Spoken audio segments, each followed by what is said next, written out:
नमस्कार दोस्तों, कैसे हो आप सभी। मैं आशीष कुमार एक बार पुनः एक कदम शिक्षा की ओर डिजिटल प्लेटफॉर्म पर आपका स्वागत करता हूं। और अब चलते हैं अपने अध्ययन की ओर। जो पिछली कक्षा में हम पढ़ रहे थे अधिगम के सिद्धांतों के बारे में, तो उसी कड़ी में एक अगला सिद्धांत लेते हैं। उस सिद्धांत का नाम है संबंध प्रतिक्रिया का सिद्धांत।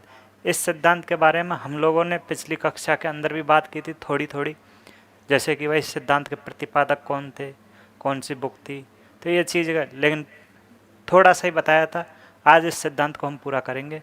तो स्टार्टिंग में हम सबसे पहले इसके संबंध में बातचीत करते हैं कि भाई इसका नाम क्या है। तो ये नाम है संबंध प्रतिक्रिया सिद्धांत। प्रतिक्रिया सिद्धांत, आज हम इस सिद्धांत के बारे में बात करेंगे। ये अधिगम के सिद्धांतों के अंदर दूसरा सिद्धांत चल रहा है अपने। पहला था थॉर्नडाइक का और दूसरा है संबंध प्रतिक्रिया का सिद्धांत। इस सिद्धांत के प्रतिपादक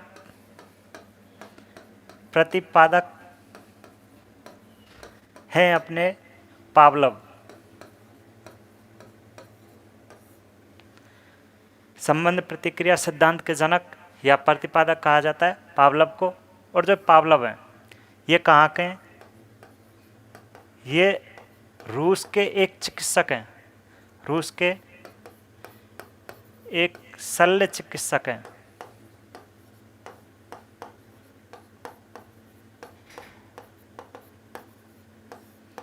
ये रूस के एक शल्य चिकित्सक हैं। याद रखना है कि पावलव मनोवैज्ञानिक नहीं है। पावलव मनोवैज्ञानिक नहीं है। अपन इसको नोट के रूप में लिख सकते हैं। और कई बार इस जो ये लाइन है कि भाई पावलव मनोवैज्ञानिक है या नहीं है, इससे संबंधित प्रश्न भी पूछा जा चुका है एग्जाम के अंदर। पावलव एक शल्य चिकित्सक हैं। शल्य चिकित्सक हैं, ये मनोवैज्ञानिक नहीं है।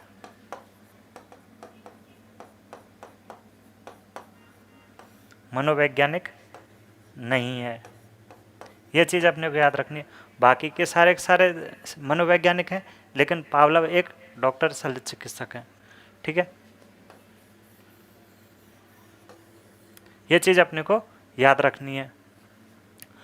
उसके बारे में जो ये सिद्धांत दिया गया था संबंध प्रतिक्रिया का सिद्धांत, इस सिद्धांत का पावलव ने आधार क्या माना?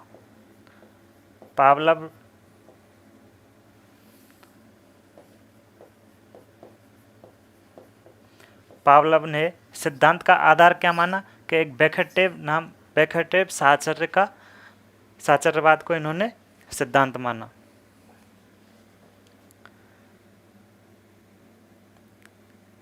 आधार माना है बेखटेव साहचर्यवाद के सिद्धांत को आधार मान करके ये सिद्धांत दिया।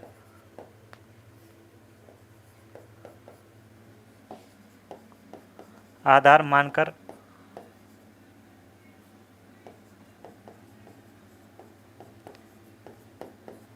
ये सिद्धांत दिया। और 1904 के अंदर इन्हें नोबेल पुरस्कार भी दिया गया था।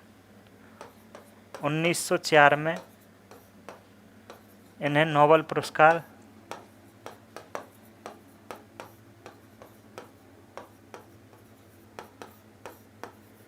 पुरस्कार भी दिया गया। भाई हम सिद्धांत की बात कर रहे हैं संबंध प्रतिक्रिया सिद्धांत के बारे में, जिसके प्रतिपादक थे पावलव, जो कि एक मनोवैज्ञानिक नहीं है, वो एक शल्य चिकित्सक है। इन्होंने एक कुत्ते पर प्रयोग किया। पावलव ने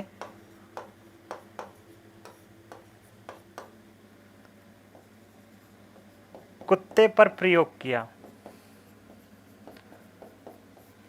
पावलव ने कुत्ते पर प्रयोग किया और कुत्ते की लार ग्रंथियों पर प्रयोग किया था इसने।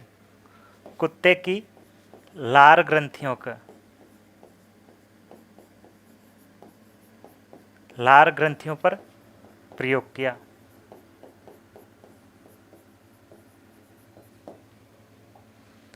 कुत्ते में लार ग्रंथियां चार जोड़ी होती हैं।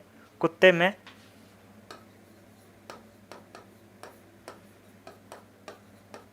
लार ग्रंथि 4 जोड़ी होती हैं। भाई मैंने पहले बिंदु का नाम बताया था कि संबंध प्रतिक्रिया का सिद्धांत के बारे में बातचीत कर रहे हैं। उसके प्रतिपादक थे पावलव। पावलव ने बेखटेप साचरवाद के सिद्धांत को आधार मान करके इस सिद्धांत को दिया। 1904 में इन्हें नोबेल पुरस्कार दिया गया। उसके बाद में बात करते हैं कि भाई प्रयोग किस पर किया। प्रयोग इन्होंने कुत्ते की लार ग्रंथियों पर किया। ठीक है।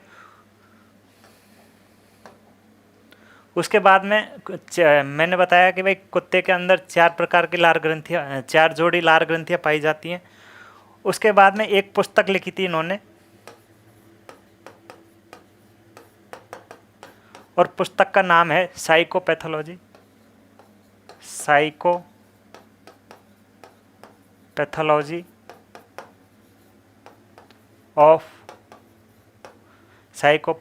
Of animal.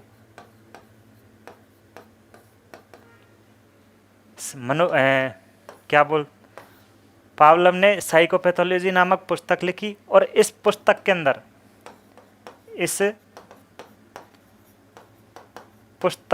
अंदर संबंध प्रतिक्रिया सिद्धांत के बारे में बताया। संबंध प्रतिक्रिया सिद्धांत के बारे में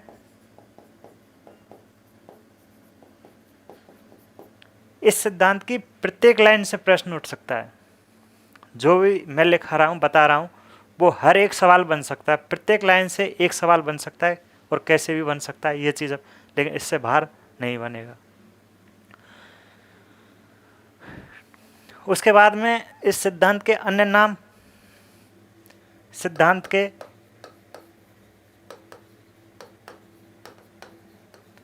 अन्य नाम या उपनाम भी बोल सकते हैं इनको। अन्य नाम या उपनाम, इसको पहले तो बोलते हैं सीखने का प्राचीनतम सिद्धांत। सीखने का प्राचीनतम सिद्धांत कहा जाता है। भाई संबंध प्रतिक्रिया सिद्धांत को पहले तो सीखने का प्राचीनतम सिद्धांत कहा जाता है। एक तो इसका ये अन्य नाम हो गया। दूसरा नाम देखते हैं शास्त्रीय अनुबंधन का सिद्धांत। शास्त्रीय अनुबंधन का सिद्धांत। शास्त्रीय अनुबंधन का सिद्धांत पहला हो गया सीखने का प्राचीनतम सिद्धांत, दूसरा शास्त्रीय अनुबंधन का सिद्धांत। तीसरा नाम अगर निकाल लें तो तीसरा नाम इससे बन जाएगा क्लासिकल। भाई शास्त्रीय को इंग्लिश में क्लासिकल कंडीशन, क्लासिकल बोलते हैं। क्लासिकल कंडीशन, क्लासिकल कंडीशन सिद्धांत भी बोल सकते हैं इस सिद्धांत को। ठीक है। चौथा नाम अगर देखें तो इसको CSCR थ्योरी भी कहा जा सकता है। CR थ्योरी भी कह सकते हैं इसको। उसके बाद में अगला नाम देखते हैं तो अनुबंधन अनुक्रिया के नाम से भी जाना जाता है। अनुबंधन अनुक्रिया के नाम से भी जाना जाता है। पांचवा नाम अनुबंधन अनुक्रिया के नाम से भी जाना जाता है।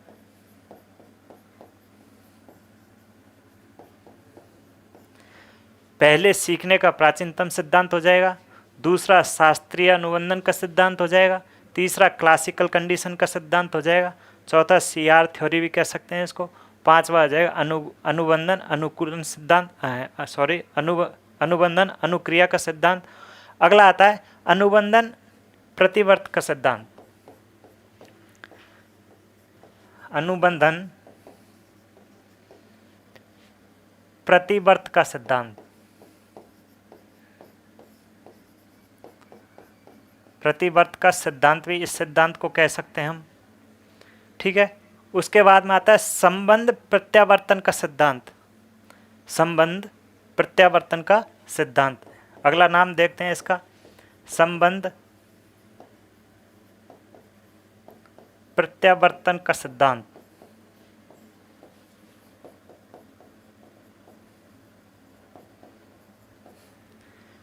ये इसके अन्य नाम है। अगला नाम भी देखते हैं, सक्रिय क्रिया प्रतिबंध का सिद्धांत।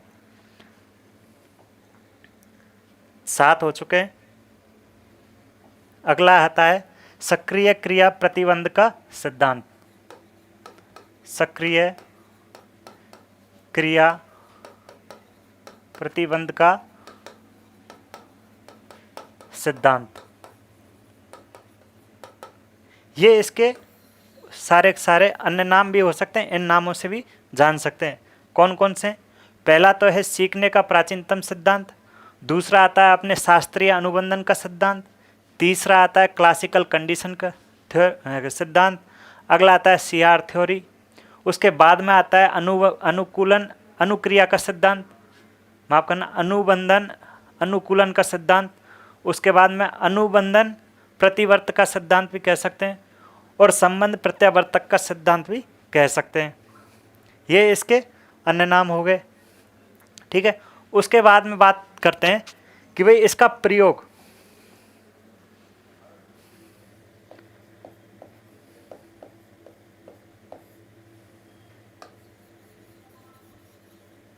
इसका जो प्रयोग है इसने क्या किया, पहले तो मैं बता देता हूँ, लेकिन उसके बाद में जो मेन पॉइंट है उनको ही मैं इस सिद्धांत से संबंधित लिखूंगा, वरना मैं ओरल बोल दूंगा। ठीक है, तो इसमें क्या होता है कि पावलव एक कुत्ते को लेकर के,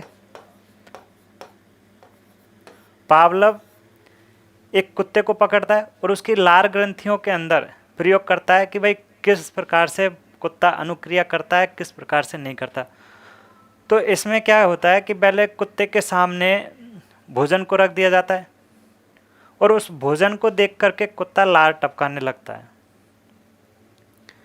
फिर भोजन को रखता है, फिर कुत्ता लार टपकाने लगता है, फिर भोजन को रखता है, फिर कुत्ता लार टपकाने लगता है। ये कई बार प्रक्रिया दोहराई जाती है। उसके बाद में पहले पावलव घंटी बजाता है और फिर भोजन देता है। पहले घंटी बजाएगा और फिर उसको भोजन देता है, तो भी कुत्ते के लार आ जाती है।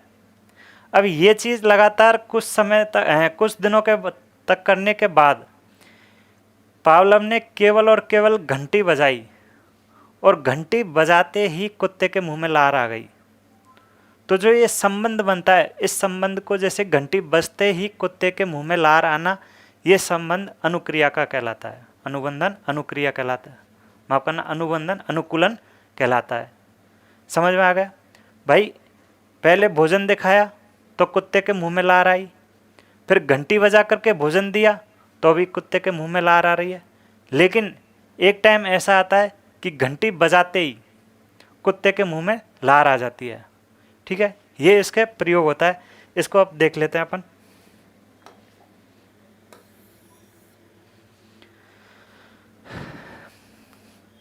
पहली चीज देखते हैं कि भाई कुत्ते को भोजन देना, कुत्ते को भोजन देना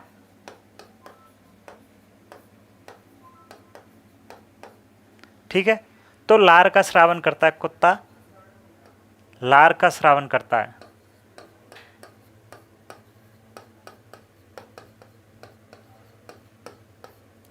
ठीक है, पहली चीज में कुत्ते के सामने भोजन रखा तो कुत्ते ने भोजन को देख करके लार टपकाना प्रारंभ कर दिया। तो ये जो भोजन है, ये भोजन अपने लिए अपन ने क्या है कि स्वाभाविक करी, ये स्वाभाविक उद्दीपन है, स्वाभाविक उद्दीपन है। भाई भोजन देंगे तो लार आए, भोजन देना भी स्वाभाविक है, पहली बार तो उस भोजन दे दिया, स्वाभाविक हो गया। इसको एक चीज एक अन्य नाम से बोलते हैं प्राकृतिक प्राकृतिक उद्दीपक, भोजन को प्राकृतिक उद्दीपक भी बोल सकते हैं, स्वाभाविक उद्दीपक भी बोल सकते हैं, या इसको बोल सकते हैं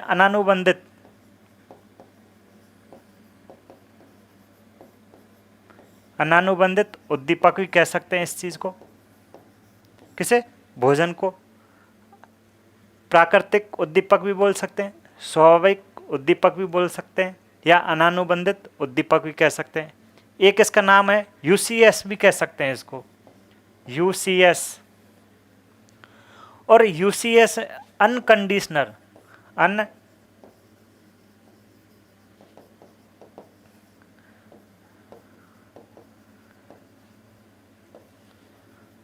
ये भी कह सकते हैं अनकंडीशनल स्टिमुलस, ये कह सकते हैं इस चीज़ को। भोजन है, कुत्ते को भोजन दिया, वो भोजन देना स्वाभाविक उद्दीपक का काम करेगा, प्राकृतिक उद्दीपक का काम करेगा, अनानुबंधित उद्दीपक का काम करेगा, यूसीएस का नाम करेगा, और अनकंडीशनल स्टिमुलस का काम करेगा। ये चारों पांचों ये इसके अन्य नाम है केवल, या ठीक है। ये तो भोजन दिया और फिर कुत्ते के मुंह में लार आई। भाई भोजन दिखाओगे तो लार तो स्वाभाविक है, तो लार टपकाना क्या हो जाएगा? स्वाभाविक अनुक्रिया, स्वाभाविक अनुक्रियक। ठीक है, अगर इसको स्वाभाविक अनुक्रिया न बोलें तो इसको बोल दो प्राकृतिक अनुक्रिया, प्राकृतिक अनुक्रिया। प्राकृतिक अनुक्रिया न बोलें तो इसको अनानुबंधित अनुक्रिया भी बोल सकते हैं।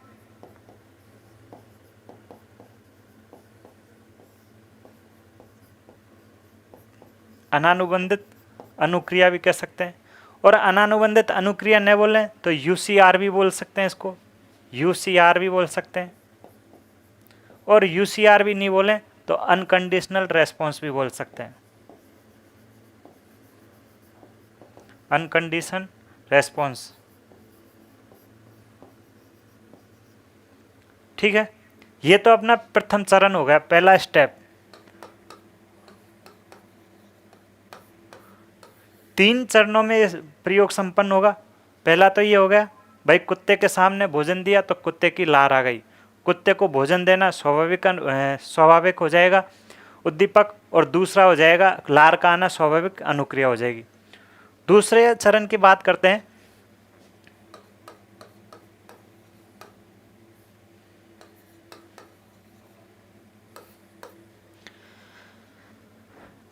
कि भाई पहले घंटी बजाई, पहले घंटी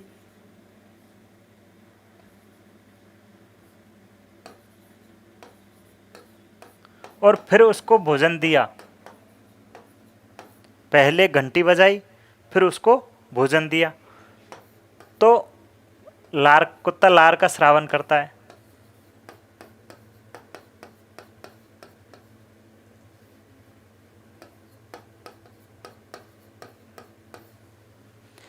दूसरे स्टेप में पहले घंटी बजाएंगे, उसके बाद में उसे भोजन देंगे, तो भी कुत्ता लार का स्रावन करेगा। अब जो पहले घंटी बजाना है, ये किसका काम करेगा? ये करेगा CS, कंडीशनल स्टिमुलस का काम। और जो ये भोजन है, ये किसका काम कर रहा है? ये अभी भी UCS का ही काम कर रहा है। पहले घंटी बजाना CS का काम करेगा, और भोजन देना ये UCS का काम करेगा। और जो ये लार आ रही है, ये अभी भी UCR का ही काम कर रही है, क्योंकि भोजन देखते ही उसके लार आ रहा है। अभी उसने ये तो पहली बार ही घंटी बजाई फिर भोजन दिया तो भी लार, लेकिन यह प्रक्रिया वो बार बार दोहराएगा, लगातार 4 दिन 5 दिन जब तक दोहराएगा। तो तीसरे स्टेप में अगर बात करेंगे तो केवल और केवल पावलव घंटी ही बजाता है, और घंटी बजाते ही कुत्ते के मुंह में लार आ जाती है।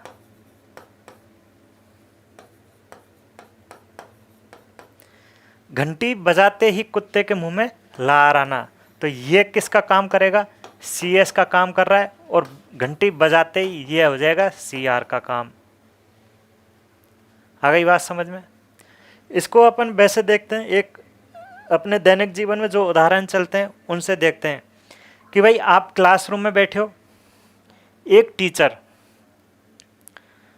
ध्यान से सुनना, आप क्लासरूम में बैठे हो और एक टीचर पहले ही दिन रसमलाई लेकर आता है, ठीक है, और रसमलाई लेकर आता है और आप सब में बांट देगा। और उस दिन वो लाल कपड़े पहन के आता है, लाल कपड़े या लाल टी शर्ट पहन के आता है, तो रसमलाई बांट देता है। दूसरे दिन दूसरा कपड़ा पहन के आएगा और दूसरी मिठाई बांट देगा। तीसरे दिन अलग कपड़े पहन के आएगा और कोई अन्य मिठाई बांट देगा, ठीक है। ऐसा लगातार चलता रहता है। तो जब 2-3 बार ऐसा देखने के बाद में कि जब टीचर लाल टी शर्ट पहन के आता है तो वो रसमलाई बांटता है, ये ऐसा बच्चों ने देख लिया। उसके बाद में जब कभी भी वो टीचर क्लास के अंदर रसमलाई नहीं लाए लेकिन लाल टी शर्ट जैसे ही बालक देखेंगे तो बालकों के मुंह में लार आना प्रारंभ हो जाएगा। तो वो लार आना, जो चीज़ देखते ही, यानी कि लाल टी शर्ट को देखते ही उनके मुंह में लार आ गई, तो ये अपने CS का काम करेगा, ठीक है। लार का आना, तो लाल कपड़े को देख करके लार तो हो जाएगी CR, और ये अपने काम करेगा CS का, ठीक है। ये अपने उदाहरण अपने देखते हैं, नींबू को देख करके लार आना, ठीक है। शॉर्ट में एक बार इसके संबंधित प्रश्न भी पूछा गया है कि भाई UCS से UCR, ठीक है। दूसरी बात, first step CS plus UCS तो भी UCR, ठीक है।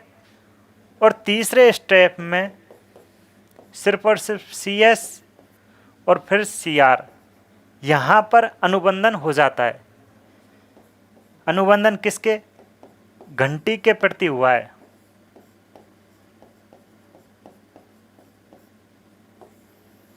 घंटी के प्रति अनुबंधन हो चुका है, तभी तो लार आई है। अगर अनुबंधन नहीं होता तो लार नहीं आती, ठीक है।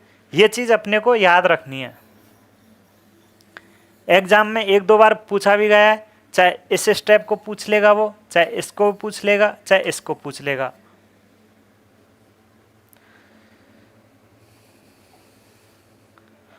उसके बाद में अनुबंधन अंतराल। अनुबंधन, भाई ये अनुबंधन कब तक होता है, कितने समय तक होता है कि भाई घंटी बजते ही लार आना कितने बीच में होगा। अगर घंटी बजाई और कितना टाइम ले गया तो लार आएगी या नहीं आएगी, ये चीज़ अनुबंधन अंतराल।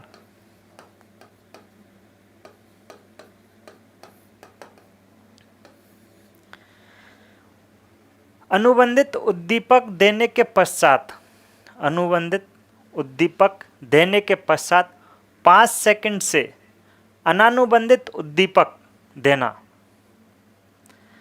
क्या कहा? अनुबंधित उद्दीपक देने के पश्चात 5 सेकंड तक अनानुबंधित उद्दीपक देना। भैया उद्दीपक तो अनुबंधित उद्दीपक का काम कौन सी चीज़ करेगी? वो करेगी अपने घंटी, ठीक है। और अनानुबंधित उद्दीपक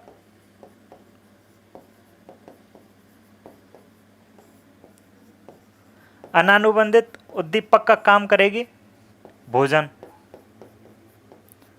तो कहने का मतलब ये है कि घंटी बजने के पश्चात 5 सेकंड के अंतर में यदि भोजन दे दिया जाता है, अनुबंधित उद्दीपक के पश्चात 5 सेकंड के अंदर अनानुबंधित उद्दीपक प्रस्तुत कर दिया जाता है, तो अपने अनानुबंधन अंतराल, तो जो ये समय 5 सेकंड का, इस समय को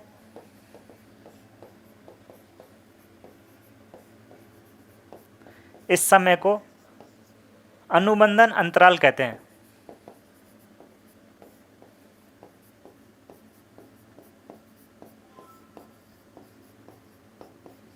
ये चीज समझ में आ गई कि भाई घंटी बजने के 5 सेकंड बाद तक यानी कि 5 सेकंड के अंदर अंदर यदि भोजन दे दिया जाता है तो जो समय कहलाए 5 सेकंड का जो समय वो अनुबंधन अंतराल कहलाएगा।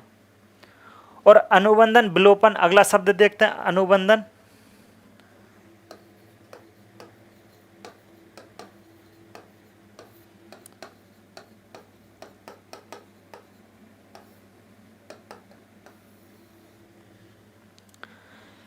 अस्वाभाविक उद्दीपक की प्रस्तुति के पश्चात। अब दूसरा शब्द ले लिया अस्वाभाविक, बात वही है, घंटी। अस्वाभाविक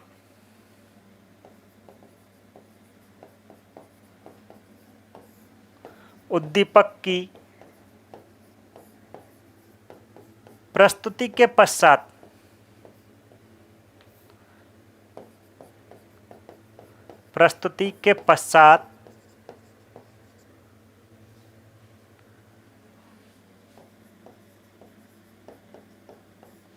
यदि 5 सेकंड तक स्वाभाविक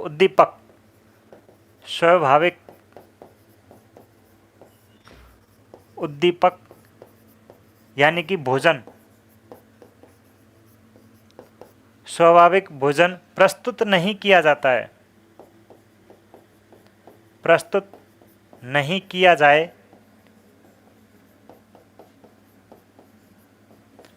तो अनुबंधन का विलोपन हो जाता है।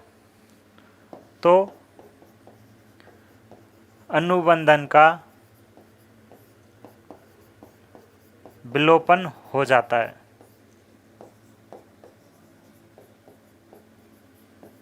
ठीक है।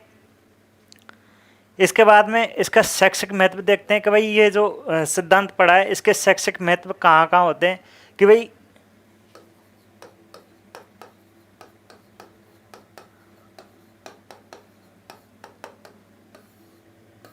पहला तो आता है हाथी के द्वारा फुटबॉल खेलना। हाथी के द्वारा फुटबॉल खेलना, ये इसका शैक्षिक महत्व हो जाएगा। दूसरा होता है भूखे बंदर के द्वारा आग के छल्ले से निकलकर दूसरी तरफ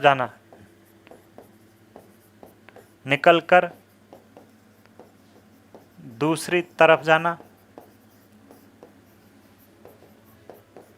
ठीक है। तीसरा देखते हैं पशु पक्षियों को प्रशिक्षण देना। भाई पशु पक्षियों को प्रशिक्षण इसी सिद्धांत के आधार पर दिया जाता है, जो संबंध प्रतिक्रिया का सिद्धांत जिसको अपन पढ़ रहे हैं इसी के सिद्धांत पर पशु पक्षियों को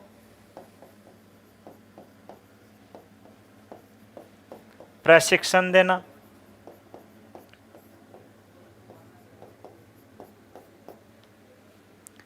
मंदबुद्धि बच्चों, अगला है मंदबुद्धि बच्चों को प्रशिक्षण देना।